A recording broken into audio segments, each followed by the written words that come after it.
Hello and welcome to Kit Plays Pesterquest, Volume 5, Part 2, guest voiced by Skee. Hello. Let's get the party started.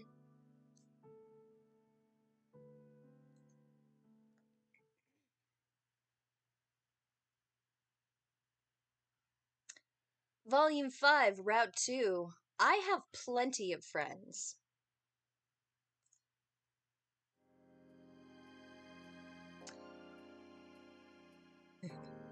You are learning more about yourself every day. For example, while you already knew that friendship was everything, you are now realizing that staying with your friends is not a priority. At least that must be right, because you keep leaving friends and starting over again. Why are you doing this? Probably a deeply held value of some kind. That makes sense. Anyway, you're ready to meet more friends, and the only place you've seen new people recently has been on Jade's dream planet.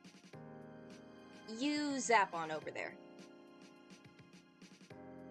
This time something is different. It seems to be a different part of day than before, and the overhead clouds that previously served as fluffy ambient backdrop are now alive with images. Meteors striking a dark world. A planet covered in sugar mountains and dotted with goofy giant teapots. A young gray-skinned alien girl running around catching frogs. These must be the clouds Jade was referencing, the ones she said could never be wrong. Well, you can take guidance from them too. You've trusted more dubious things than clouds. You zone in on that frog girl with the short haircut and the red skirt. Time for the zappy thing. It's always night on Troll Planet, at least when folks are out and about. But it's not usually this dark.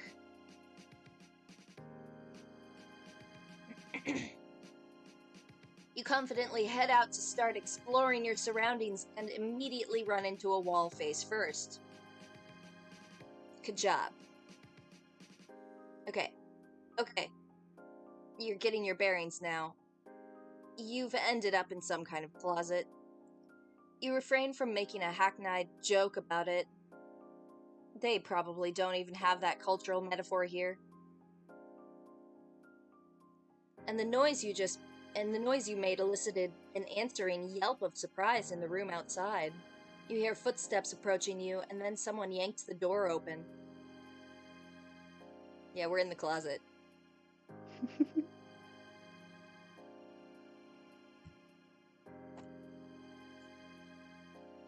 Go to the next thing. Hello.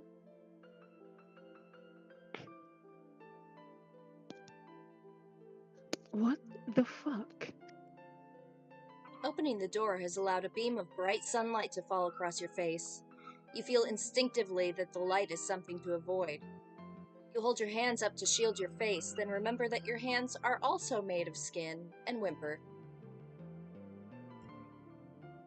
The heat is doing its best to fry you, like a vampire in a movie. You are sure that idle thought will not end up having any relevance to this troll girl's story whatsoever.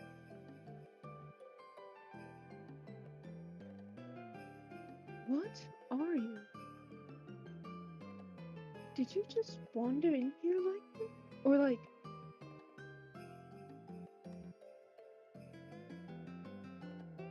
What? Something like that, you tell her, cringing away from the light. You get the feeling this girl is not gonna fall for the old mailman gambit. Meltrol? You tell her you know one of her other friends. Who? Wait. Is it Carcat? Yes! I knew it. He makes friends with all kinds. Well, I obviously can't kick you out right now. You don't seem to be able to handle the sun. So I guess you better stick around until at least nighttime. You could easily zap to nighttime, but this is giving you an in, so instead you agree. No problem, you can just hang out in this closet. It's fine. It's a lovely closet. I know we just met, but you are being kind of weird. You hope it's the kind of weird that eventually becomes charming. You don't say that, though, just think it. You know the barrier between your words and thoughts is ambiguous at best, but for real.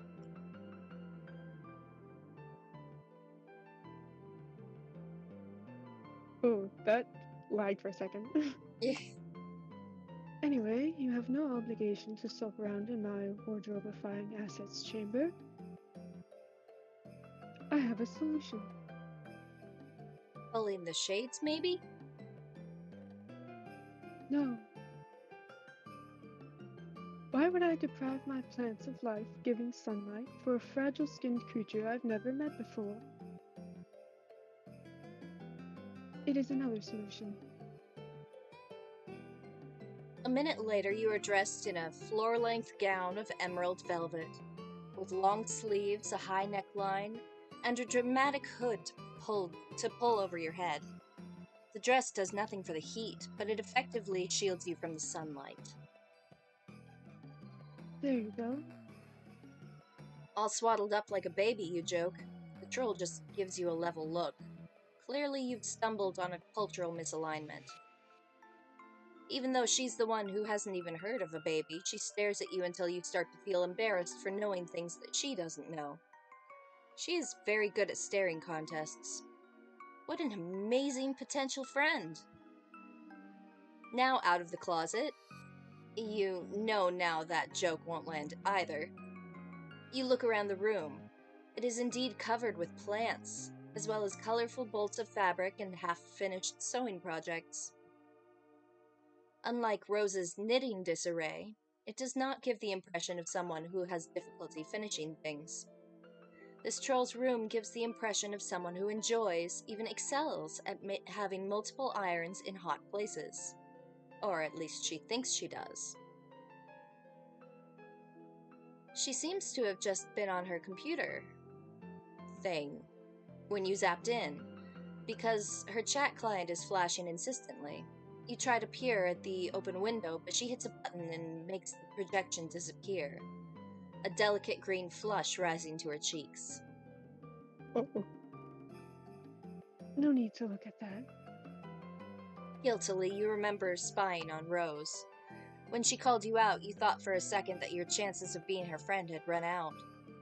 Like if there was a universe where you became her friend, and one where you didn't, and you stumbled clumsily into the wrong one. The bad one, if you will.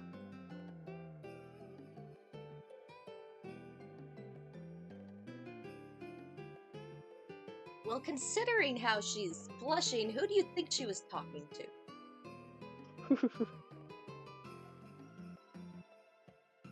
Give you a hint, it's not Rose. But luckily everything turned out fine. Maybe you could get away with it again? Plus, this troll doesn't even know about your powers yet, not like Rose did. She would have no reason to suspect you.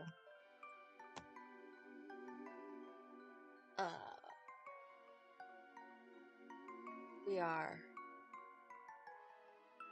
Do not. Correct? Yes. Do not. No. Even if you don't get caught, it's just not a good way to begin a friendship. Much fairer to start on even footing. Besides, you already have an in. You ask the troll how she knows Karkat. She looks bored by this conversation starter. Sorry, but I was actually kind of busy when you came in. I'm not going to consign you to fiery death outside in the light, but I would appreciate some personal time. Sure, you say. Of course. The troll gives you a suspicious look until you turn away enough that she can be assured of privacy.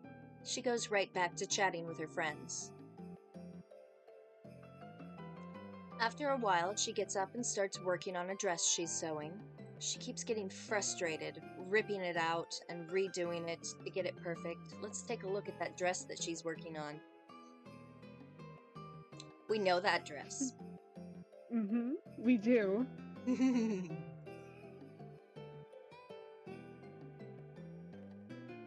She's not being rude to you, but she's ignoring you. You attempt to engage a few more times, and she keeps answering politely, but she just refuses to be pulled into shenanigans from which a lasting friendship will form. No Kanaya shenanigans! Those shenanigans illegal. Shenanigans! After several hours, the sun slips below the horizon and leaves the world in twilight. The troll girl yawns. Well, it should be safe for you to leave now. Goodbye. She nicely but firmly directs you out the door. Polite goodbye. She just Shoot! eats you out. Shoot! Ah. Yeah.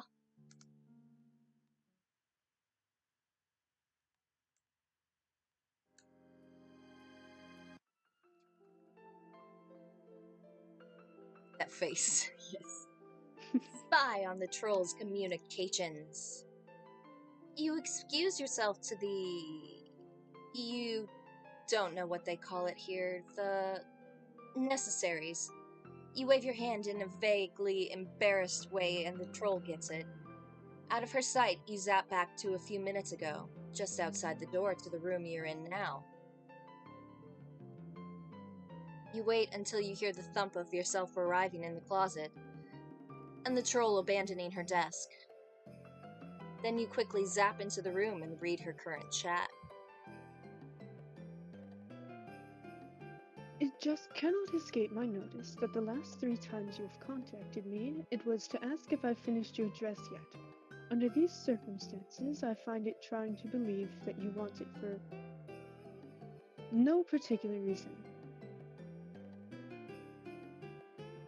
I wish you would just tell me why it is so important. Of course you do. Fussy Fangs always has to have a reason for everything. Maybe I just want a present from my Moirail. Did you think of that? Or are you too busy fussing around in your fuss block? Maybe I'm being nice. Or did you not think I can be nice sometimes? I know you can be. When you want. Sort of. We are Moirails again, now then. Yesterday you said defining our relationship was something only lame dorks would do. Yeah, and my Moirail is a super lame dork. That's you, Fangface. It's just that I can't help but notice that I'm your Moirail again, right now. When you want something from me. You notice a lot, don't you? Always noticing something. I bet you would be shocked to know how much you don't see. You don't even know half of what I have going on. If I ever pretended to know what is going on with you, please allow me to apologize for such a gross misrepresentation of my reality. Ugh, whatever. Can you just tell me if you've finished it yet? Hello? Kanaya? The log ends there. You zap back before past you is done changing into the dress and re-enter the room. The troll Kanaya is back at her lunchbox computer typing furiously. Oh, why thank you, Logan. You have to handle this situation delicately. She can't know you were spying on her. Since you've already said that you know Karkat, you hedge your bets on all of them sharing the same friend group. You ask her carefully if she happens to know your other friend as well. Arachnid Script? The little green flush darkens Kanaya's cheeks again. She bites her lip, showing one kinda adorable fang. Aw. Hey, Durkee, thanks for the host. Yes. I know her. Why? You are sure that helping Kanaya figure out her situation with this girl is the key to earning her friendship. A big, juicy interpersonal conflict to solve has been dangled in front of you, and nothing makes friends more reliably. But then again, you don't really know anything about this other troll. You don't even know her name, just her handle. Can you really be of use to Kanaya? Especially when your knowledge of the girl is based on a foundation of lies. Is this the right way to go?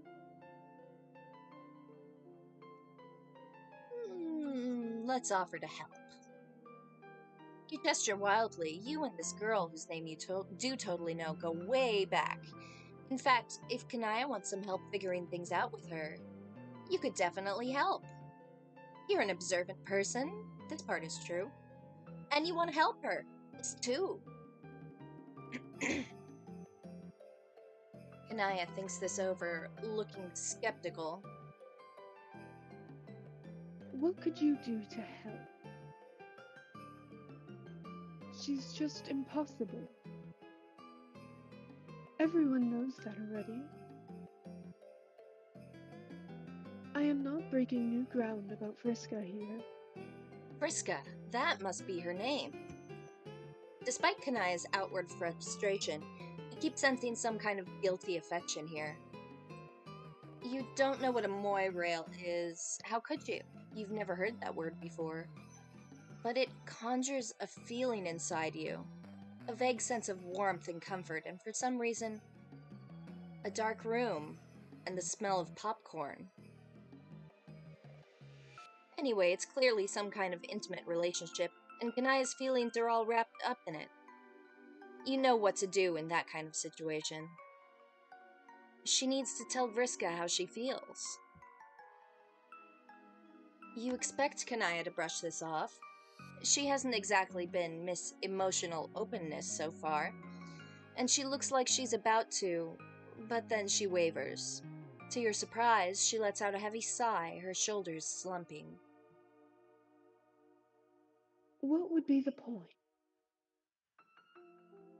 She's not even into the relationship we have now. There's no way she'd want to take it in a more crimson direction. Clearly, these feelings have worn her down so much, her spiky defenses are weakened. You don't want to cheer on someone's vulnerabilities, but, well, it's hard to forge a friendship without them. You ask if she's sure about that. Well, no. I can't ever tell if she's sincere. She makes serious things into jokes and jokes into big dramas. I thought she started calling me her moirail as a joke. But she told everyone else about it too. She didn't even ask me what I wanted. And now I don't know how to talk to her about it.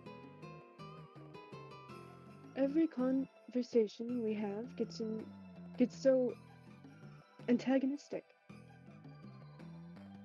But I'm not interested in that quadrant with her. Sometimes it feels like our relationship is an aggression of shallow and insincere hostilities. Despite I'm the... trying. You're doing great! Despite the unfamiliar alien words, this teen romantic flailing is common amongst all species. You nod sympathetically, but you point out, Kanaya isn't happy now. So what would she have to lose if she pressed the issue? Kanaya gives you that even, scathing gaze again. And what is your personal interest in my quadrants? Karkat's friend. Oops, you pushed it too far. All your recent successes have made you cocky. You revert to barefaced honesty and tell her you want to get to know her better. I have plenty of friends already. And I don't even like some of them.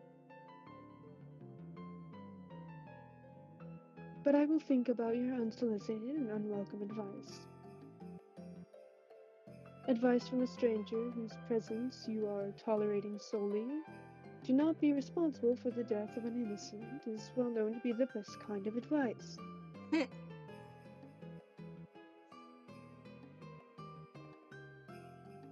She vibrating. That's about the best you can ask for. You shut up and sit quietly while Kanaya goes back to her activities.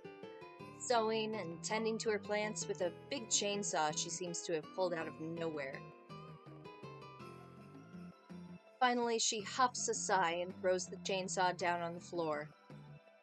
It disappears again, but a little gold tube rolls away from where it landed.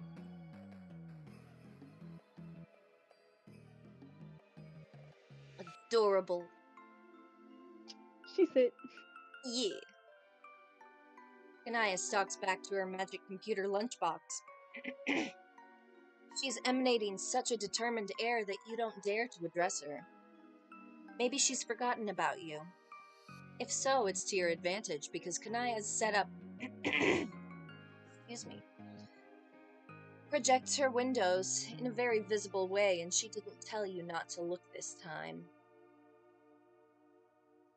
I'm sorry. I fully realize that's my fault.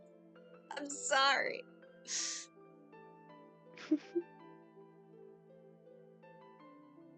Grim Auxiliatrix began trolling Arachnid's grip. You know how you basically refuse to be straightforward with me? You know how you and I use this metaphor with full consciousness of its own on-the-nose nature?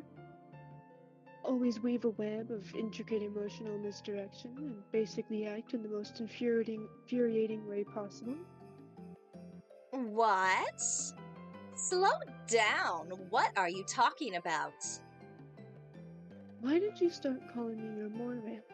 Was it because you actually had those feelings for me, or did it suit your purpose somehow?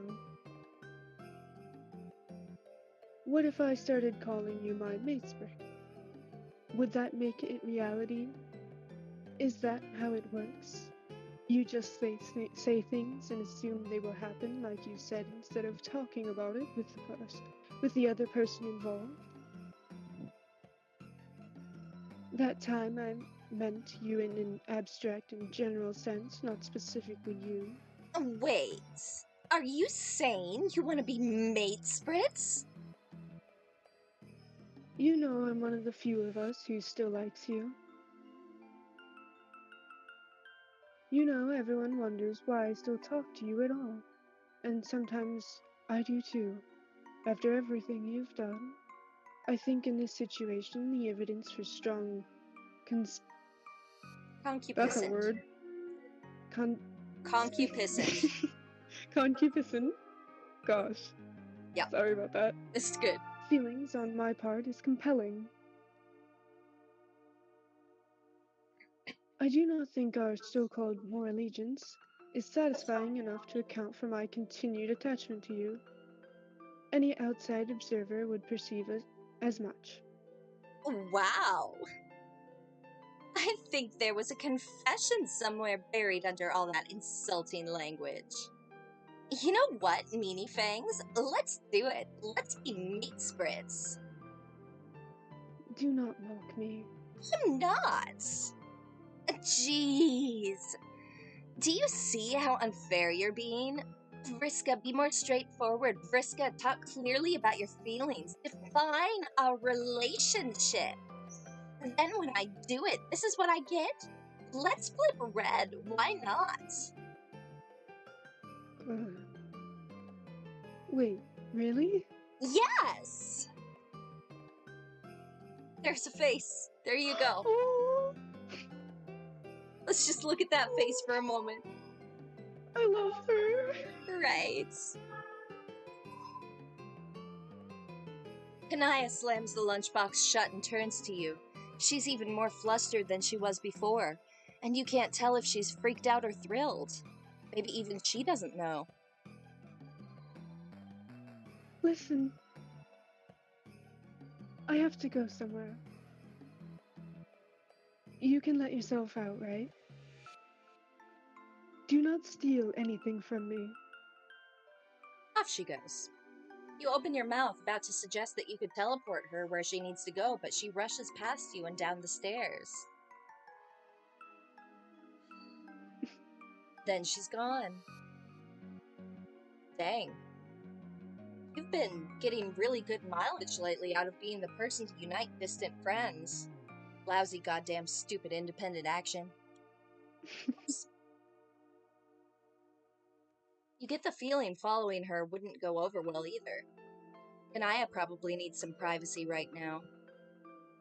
A lesser friendship aspirant might give up at this point, but your unique skills have honed in on one thing. This relationship is happening because of your advice. Surely once things settle down, Kanaya will remember this and turn to you, ready to embrace you and rain down thanks and praise for your good works. You're not about to wait around for it here. You zap ahead a couple days.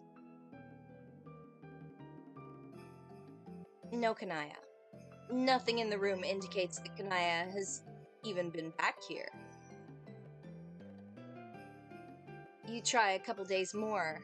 Still no Kanaya. You zap again. Now you're a week out, and the brown edges on some of the leaves suggest that Kanaya has been at her new girlfriend's house this entire time.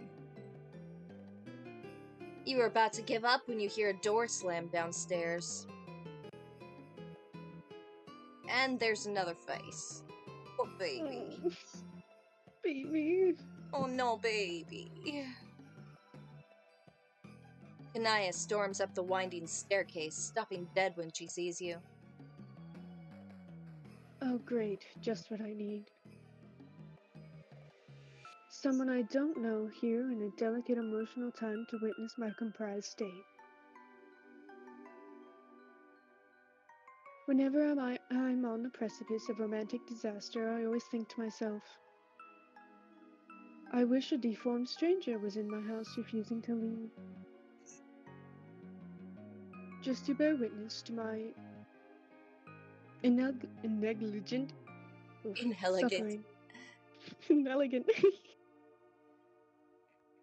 Okay, wow, that was harsh. You're beginning to think your strategy was not going to pan out. Never one to be deterred easily. You cautiously ask her if she wants to talk about it. She puts her face in her hands. You know what? You are probably the only person who thought this was remotely a good idea. And therefore probably the only one I can complain to. Everyone else saw this coming, I'm sure. As outcomes go, this one was not particularly stealthy. Oh, her makeup is absolutely on point. Always.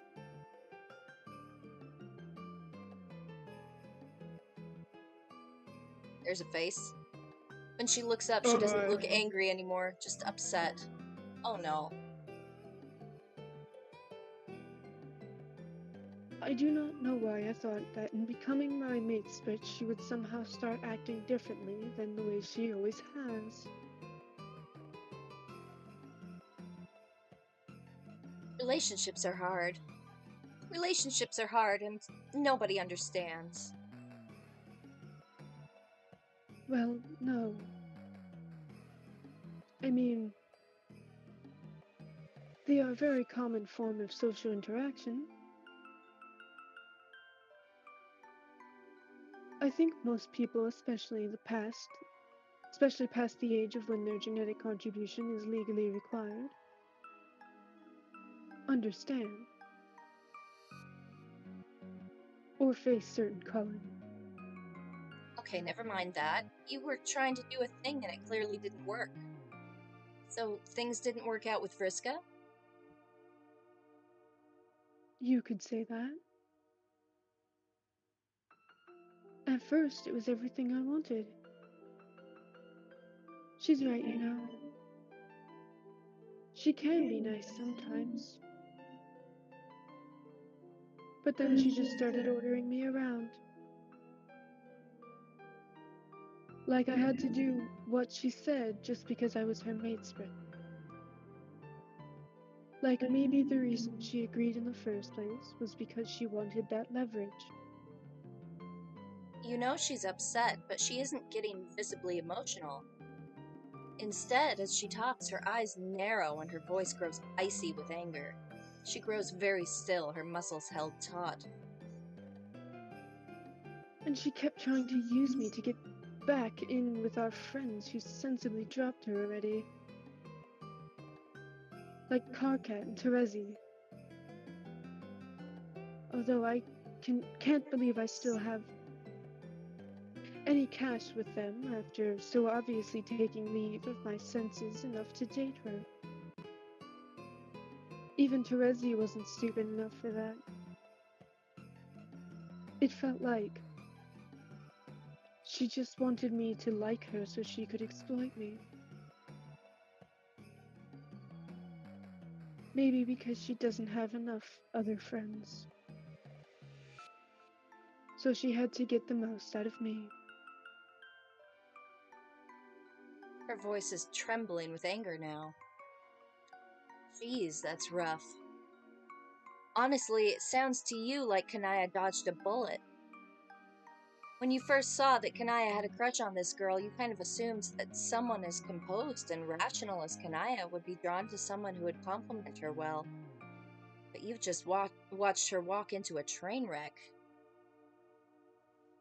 Well, encouraged her to.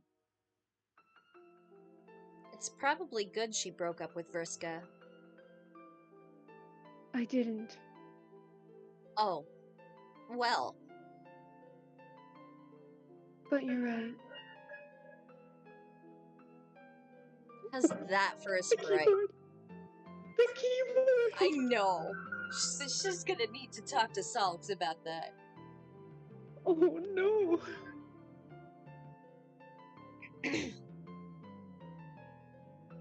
She stalks over to her husk top and throws the top open so violently that it nearly breaks. She opens a window and starts typing. Her claws hit the keys so hard that one of them pops off and flies to the ground. Grim Auxiliatrix began trolling Arachnid's grip. You know, Vriska, I didn't just want to date you. I wanted you to feel the same thing as I felt and treat me like a matesprit. And whatever this is, it isn't what I wanted. Excuse me? What are you saying? Oh, baby, no! Oh, baby! But Kanaya slams the screen down and turns away. Then she puts her hands over her face again and bursts into tears. A completely broken keyboard. What? Yeah, it's not gonna. Oh no! Oh, baby, no! Why have this? Why does this have to happen to you? Oh. You can't help but feel a little awkward. They're there? Kanaya glares at you. You know what? This is your fault, right? I do not think you have shown yourself to be competent enough in this area to try to fix things now. Can you please just leave me alone? Yeah, you're not going to be able to turn this around. Leaving probably is the best thing you can do for Kanaya now. You nod sadly and zap the fuck out of there. You didn't help! Oh, Baby! oh Oh, no! baby, no! Baby! Why? No! She needs a hug. She does!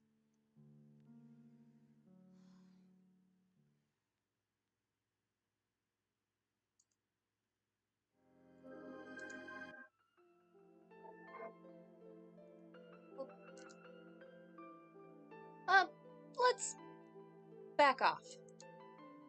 No reason, you say, just curious. Kanaya gives you a suspicious look. Okay. Well, I'm kind of in the middle of something.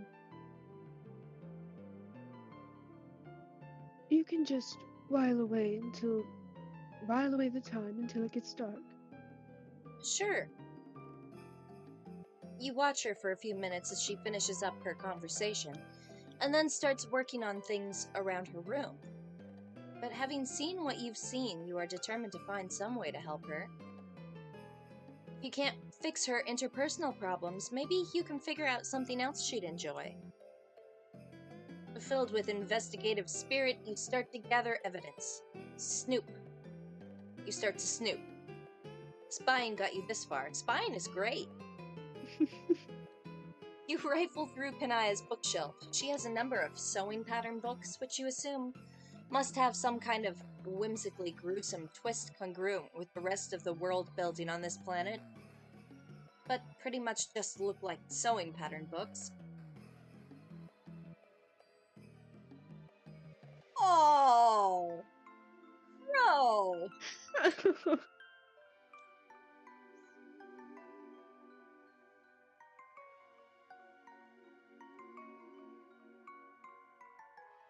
There is one thing on the shelf in your own language. It's not a book, but a stack of printed out pages bound together in a distinctly homemade way. It says Spur Beta Walkthrough at the top and is covered with familiar erudite prose. You're pretty sure the events described in this document never happened in the timeline you're currently making. But maybe whatever source Kanaya got this from is not bound strictly to one timeline. There are a number of books featuring shiny white figures, mostly women, with prominent fangs and variously colored blood dripping from their cruel and elegant mouths. They are all dressed in an explosion of brightly colored fabrics. Something about their sparkles strikes you as deeply, strangely familiar. You must just be thinking of vampires. There's no reason you would know anything about whatever the rainbow blood imbibing troll equivalent is. What's the matter? Never seen a real one before?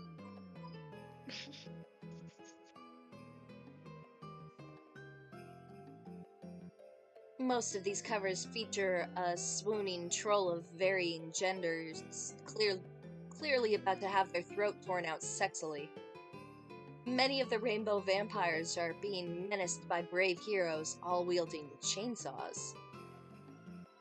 A loud buzz makes you look up. You can't help but notice that Kanaya is tending to her topiaries with a large chainsaw of her own. Okay, you're putting this all together. The bright colors around her house, the choice of weapon, the love of sunlight. Kanaya's heart's desire is clearly to date a sexy vampire. Maybe that's what AG is. You wonder if you could make this happen for her. Maybe on this planet, it's not just a fantasy. You clear your throat to get Kanaya's attention and then casually wonder aloud if Alternia has any kind of non-living creatures. Oh? You mean the undead? Yes. She wants to feel the arachnid's grip. Oh god. I'm sure she does. Oh no. Yes, the undead. Where might one find the undead? It is not difficult.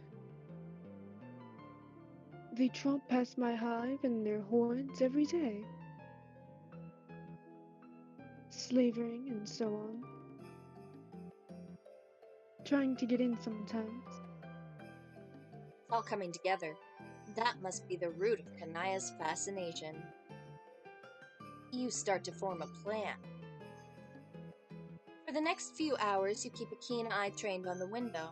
Sure enough, within an hour, a group of strange, shambling creatures lurches into view. You yell and point out the window, drawing Kanaya's attention, then zap yourself out there in front of the horde. Like a dumbass. Now that you're close up, you can see that these guys are not exactly the debonair creatures of the night from Kanaya's book covers. They're more like zombies. Big, slow, stumbling things, half of them falling apart. Still, needs must. You are going to net one of them for Kanaya. You stand your ground as they lurch towards you, trying to select the most alluring.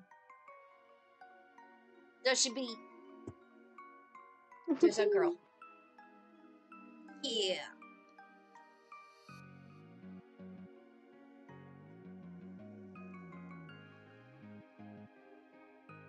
Suddenly, Kanaya is at your side, out of breath from running. She's wielding her chainsaw.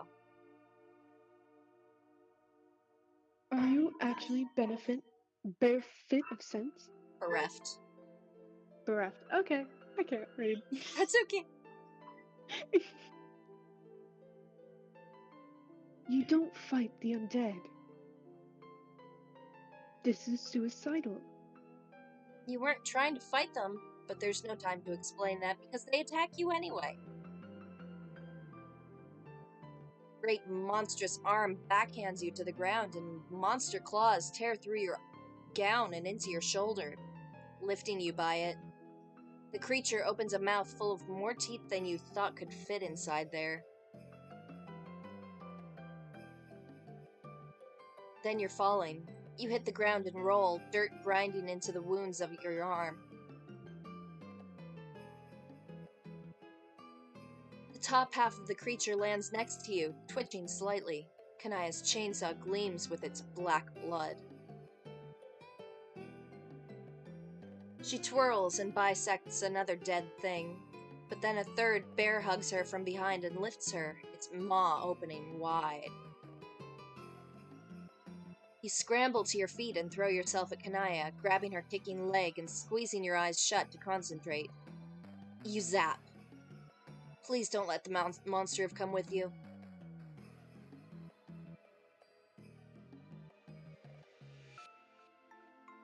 You open your eyes. The monster did not come with you. Only its arms did. Kanaya shakes herself a little, free from their disembodied embrace. Blood pools on her carpet. She does something to get rid of her chainsaw, and suddenly she's holding a tube of lipstick, which she opens. She slicks a fresh coat of black onto her lips. You slowly catch your breath. You're about to offer an apology, but something makes you pause. Kanaya is staring at the pools of blood. She cautiously, guiltily, leans down and swipes a finger in the mess. Then she brings it to her mouth and delicately licks.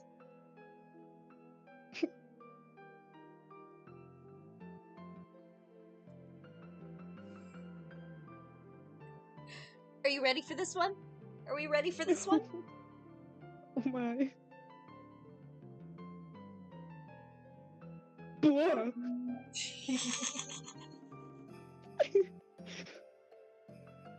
Gross. She makes a face and spits the blood out. Then she looks up at you, flushing emerald with embarrassment. Oh, you think you made a mistake. Kanaya doesn't want to date a vampire. She wants to be a vampire. Pretend you did not see that. You smile cautiously.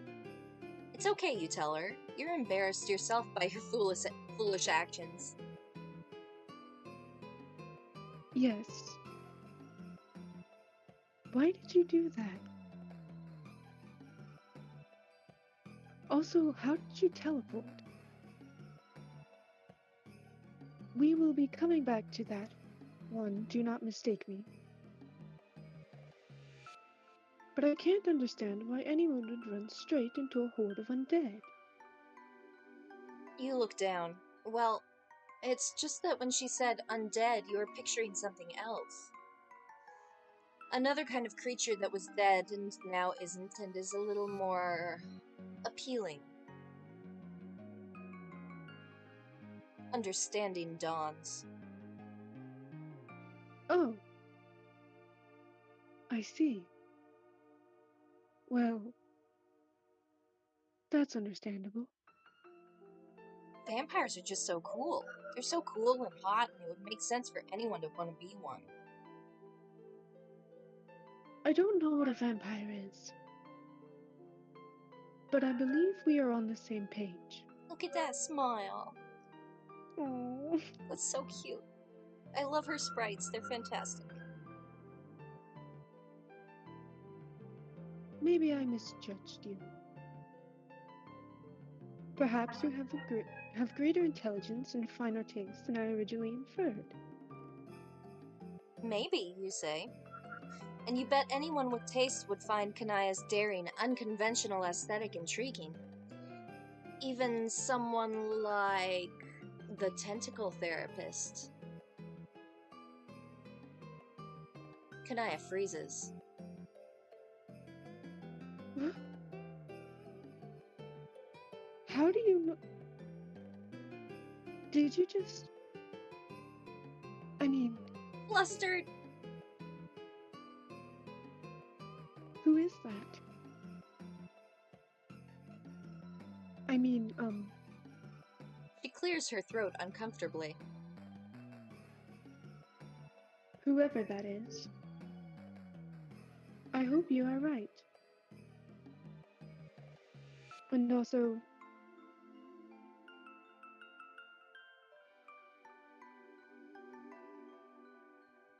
Hey, this is a warning. That's not a word to use in my chats.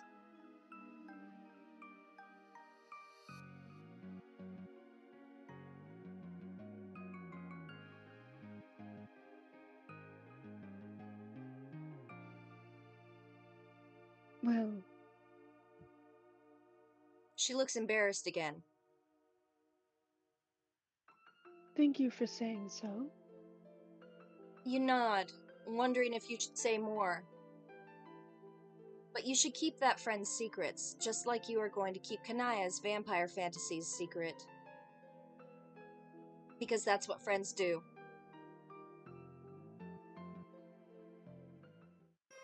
Bonded for life!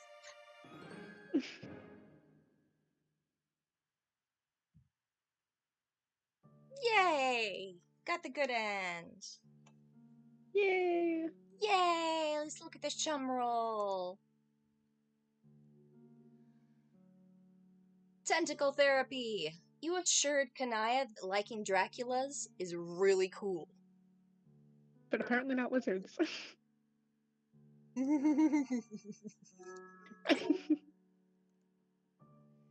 Credits! Let's see. Kanaya. Magdalena Clark wrote for Kanaya.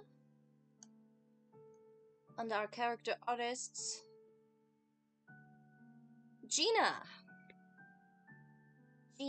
drew Kanaya. Background art.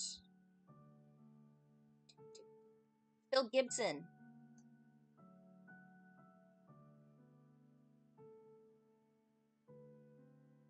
Phil Gibson also did the ending illustrations. Yay! Our musician.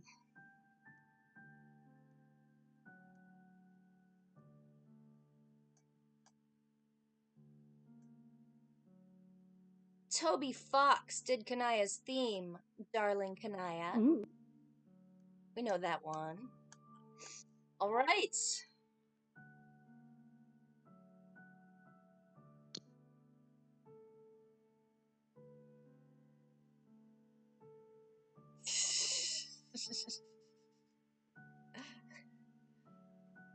Thank you for joining me and Skee. Yay. Yay! Ugh. Tomorrow night, Turkey and I will be doing more off. Ooh. Yes. We are getting close to very sad parts. Oh no. Yes. Yes. Very sad parts. I know you're ready. I know you are. Alright. Fun times. Thanks for joining us. It is gonna be great.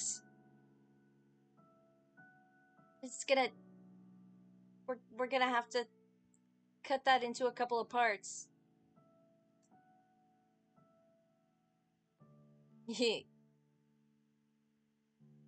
Alright.